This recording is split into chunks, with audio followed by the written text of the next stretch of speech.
उपसंहार। पृथ्वीराज का अंत हुआ, साथ ही साथ भारत से हिंदू साम्राज्य का भी अंत हुआ। जब पृथ्वीराज की मृत्यु का समाचार दिल्ली पहुंचा, उस समय शोक की घनघोर घटा सारी दिल्ली नगरी में छा गई। पिथौरगढ़ का किला शोक की मूर्ति बन गया। प्रजा का अंतनाद, रानियों की रोने की आवाज और शत्रुओं के आतंक से सारी दिल्ली नगरी कांप उठी। सभी निस्तब्ध दिल से शत्रुओं के आने का रास्ता देखने लगे। सभी सोचने लगे कि दिल्ली अब वास्तव में शमशान में बदल जाएगी। वही हुआ भी। रानी संयोगिता पृथ्वीराज की मृत्यु का समाचार सुनते ही चिता में बैठकर जल गई। रावल समर सिंह जी की पत्नी पृथ्वीराज की बहन प्रीता ने भी चिता में बैठकर अपने पति का अनुसरण किया। पृथ्वीराज की दूसरी रानियां भी इसी तरह अपने पतिदेव से मिलने के लिए मर गई। इसके बाद ही यवन सेना बढ़ती हुई दिल्ली जा पहुंची।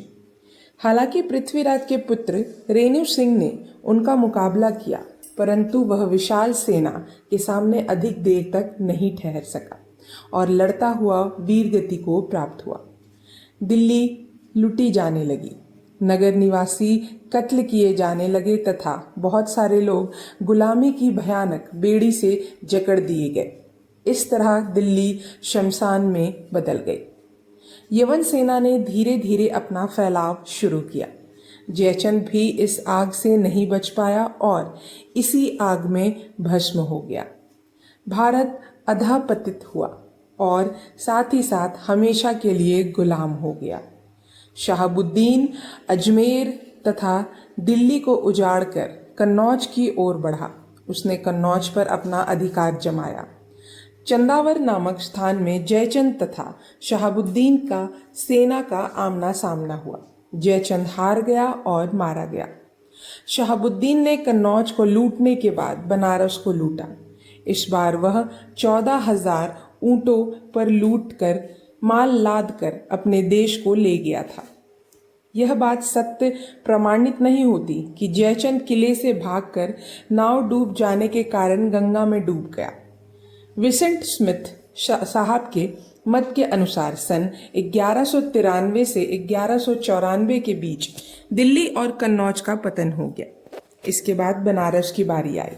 सन 1196 में ग्वालियर पर मुसलमानों का अधिकार हुआ और गुजरात की राजधानी अनहिलवाड़ा शत्रुओं द्वारा जीत ली गई। सन 1203 में कालिंजर के भी मुसलमानों का अधिकार हो गया। इस तरह सन 1206 तक भारत के बहुत सारे स्थानों पर मुसलमान साम्राज्य स्थापित हो गया था। इस घटनाओं पर ध्यान देने से साफ पता चलता है कि पृथ्वीराज ही भारत पर मुसलमान साम्राज्य स्थापित होने के मुख्य बाधक थे। उनकी ही वीरता, धैर्य तथा युद्ध की दक्षता के कारण भारत पर यवन शासन नहीं हो पाता था, क्योंकि इनकी मृत्यु होते ही हिंदू राजाओं का अस्तित्व धीरे धीरे खत्म होने लगा। विसेंट स्मिथ ने भी पृथ्वीराज की वीरता की प्रशंसा की है। उस समय के राजाओं में जयचंद की सेना की बहुत प्रशंसा की थी। उसका राज्य विस्तार भी बहुत अधिक था, परंतु पता नहीं क्यों वह यवनों को रोक नहीं सका।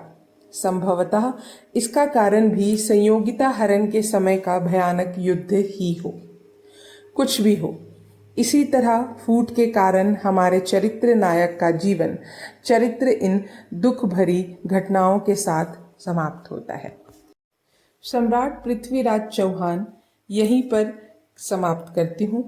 अब आप मुझे कमेंट में ज़रूर बताएं कि आप लोगों को यह भाग कैसा लगा और आप और किन किन लोगों के बारे में जानना चाहते हैं। तब तक के लिए धन्यवाद।